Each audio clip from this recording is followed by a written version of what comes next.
En perlaediciones.com podrás encontrar entrañables títulos de horror y de fantasía de autores del calibre de Blackwood, Machen, Dunsany, Stevenson, Hitchcock, entre otros. Utilizando mi código promocional Conde Betancourt podrás hacerte acreedor a un 10% de descuento en tu compra. Así que no lo pienses más y entra a perlaediciones.com ahora mismo. Promoción válida solo en la República Mexicana.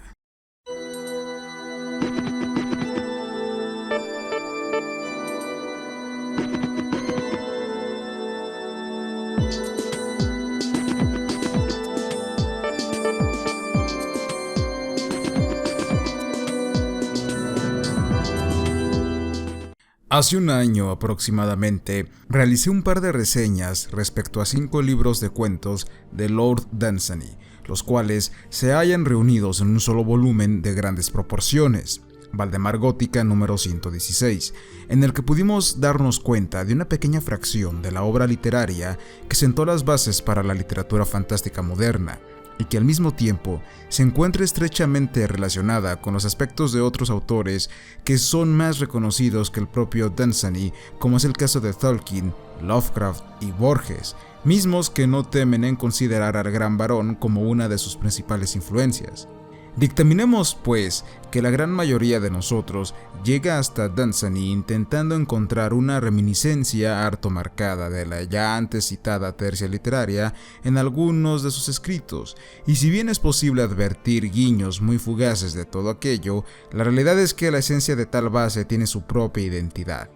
Quienes me hayan hecho caso y hayan adquirido el tomo de Cuentos de un Soñador, se percatará que la extensión de las narrativas que ahí se incluyen son por lo general muy cortas, aunque con un enorme trasfondo que viene disfrazado entre toda su prosa poética. El caso es que, si recordarán también algunas de mis palabras, o de algunos de los mismos comentarios que la comunidad va agregando a los vídeos, se habrá dado cuenta que Dunsany no se dedicó únicamente a cultivar la vertiente del cuento, sino que apeló a otras tendencias, como es el caso del teatro y la novela, que es el tema central de hoy.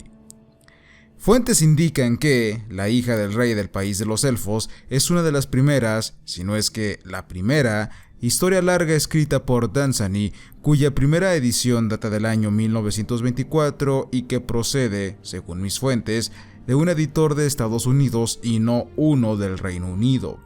El dato anterior no me causa ningún tipo de impresión, dado a que, según lo que pude averiguar, mientras realizaba la serie del año pasado anterior, me enteré que a Dunsany le agradaban más las versiones americanas de sus libros, dado a que trataba sus manuscritos con más profesionalismo, además de que gran parte de sus fanáticos, Lovecraft por ejemplo, eran originarios de aquellos lares.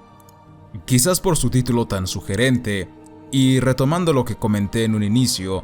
es posible que algunos de ustedes intenten hallar una conexión entre este libro y la obra de Tolkien al estar la palabra elfo en el título, ya que recordemos que durante la épica aventura de Frodo y compañía, la raza de los elfos juega un papel fundamental. Y bueno, no voy a decepcionarlos al decirles que tal conexión o influencia no existe en estas páginas. De hecho, el mismo Sprig de Camp hace esta misma observación.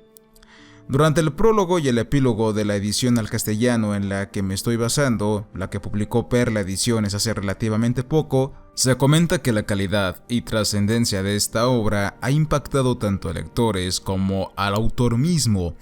diciendo por parte de los primeros que si Dunsany hubiese escrito únicamente este libro, habría sido más que suficiente para concederle la relevancia literaria que ostenta hoy en día. Y por parte del propio varón se nos hace saber que era una de sus obras favoritas y que inclusive llegó a comentar: jamás volveré a escribir así de bien. Para que colosos de la talla de Neil Gaiman, responsable del prólogo, y de St. Yoshi, redactor del epílogo, hagan observaciones de tal calibre, es porque debe de ser así. Estoy, efectivamente, de acuerdo con las palabras de Gaiman, Yoshi y hasta del propio Dunsany. Sin embargo, al haber devorado con anterioridad el tomo de Valdemar y uno de los 2 libros que imprimió Ciruela en la colección de El Ojo Sin Párpado, titulado En el País del Tiempo, tuve una sensación de familiaridad que me hizo decir: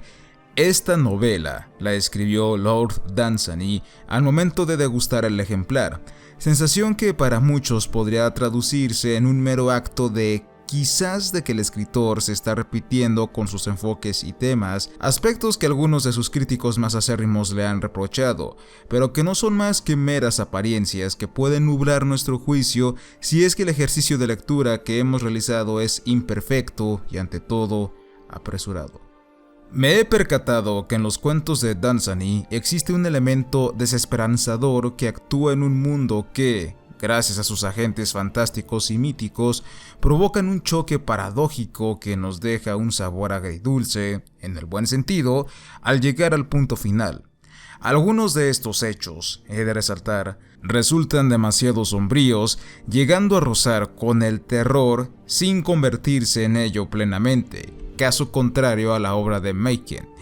La hija del rey del país de los elfos comparte esta misma característica en el inicio y el desarrollo de la obra, aunque no todo el tiempo, porque si bien podríamos esperar un final desalentador como el de varios de los cuentos que ya he mencionado aquí en el canal, el argumento da un giro que, similar a mi analogía sobre el terror, puede ser tratado como algo triste o feliz dependiendo de cómo lo tome el lector, aunque claro, si apelo al hecho de que el artista siempre intenta expresar algo que está por encima de la libre expresión o de la libre interpretación, mejor dicho, nos daremos cuenta que lo lamentable se antepone por encima de lo dicho a causa de una serie de pistas que Dunsany nos va dejando en cada uno de los párrafos finales. Es decir, que las cosas son lo que son y no podemos cambiarlas a nuestro antojo. Alerta de spoilers. Si queremos ver la trama de la hija del rey del país de los elfos con ojos de verdugo, fácilmente llegaremos a la conclusión de que es simplona porque todo se reduce a lo siguiente. El pueblo de Earl, en un pasado mucho más distante que el medioevo mismo, además de ser gobernado por un monarca, es regido de una forma similar a la teocracia de tiempos de Jesús, en donde un parlamento conformado por un grupo de ancianos tiene poder político por encima de la familia real. Justamente este parlamento exige al rey que Earl se convierta en una nación famosa, y para ello le comentan que es necesario que algunos de sus futuros monarcas tengan dominio sobre la magia. Entonces, el soberano le encomienda a su hijo, el príncipe Alberic, que viaje hasta los confines del mundo hasta llegar al país de los elfos para desposar a la princesa de ahí, cuyo nombre es Lyracel. Todos conocemos el fluir de la historia, pues Alberic cumple con su cometido, se casa con Lyracel y tiene un hijo que se convertirá en el tan ansiado rey mago que la gente de Earl desea. Es a partir de aquí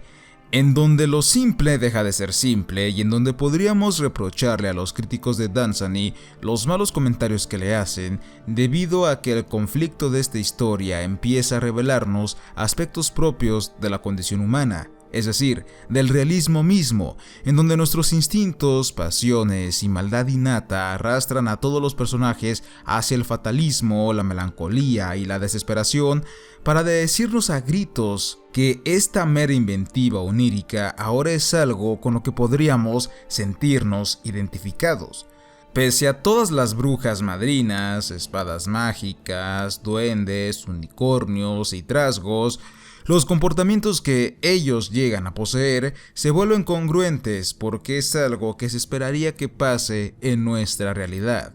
Actúan como deberían, si es que existieran. Lo que más me agrada de la obra, además de lo ya antes mencionado, es que Dunsany sigue respetando esa regla de oro que nos viene dando desde los dioses de Pehuana.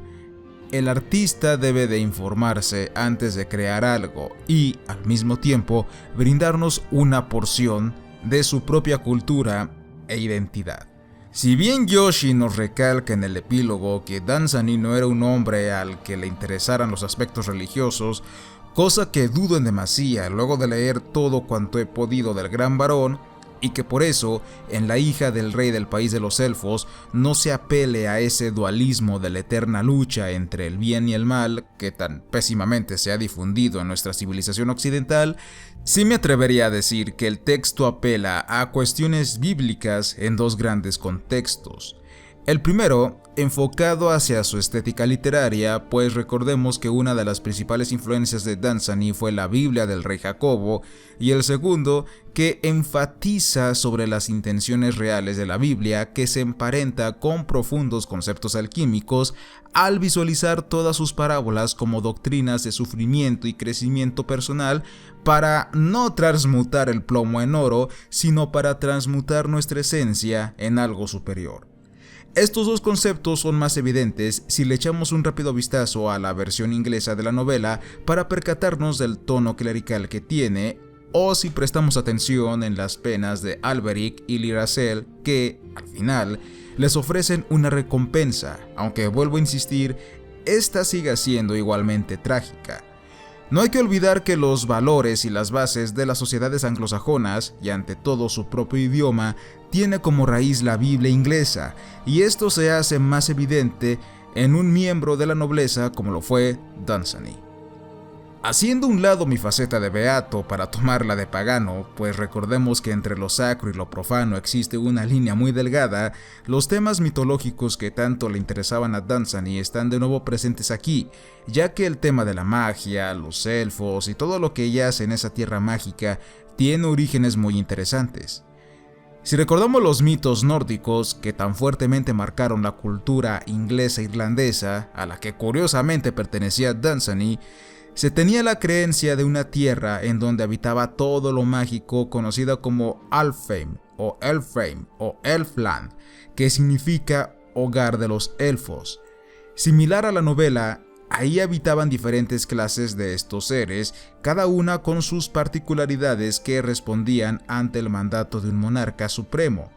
No es coincidencia de que la ciudad donde viven los humanos en la historia, es decir, Earl, también signifique elfo, aunque en otro idioma, sobre todo si le prestamos total atención a la conclusión.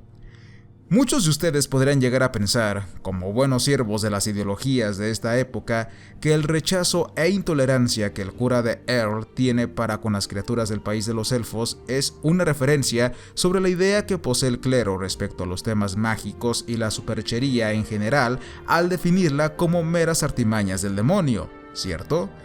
Y no va a faltar el que calumnie la acción apostólica de San Patricio, quien es otro pilar fundamental de la sociedad irlandesa actual.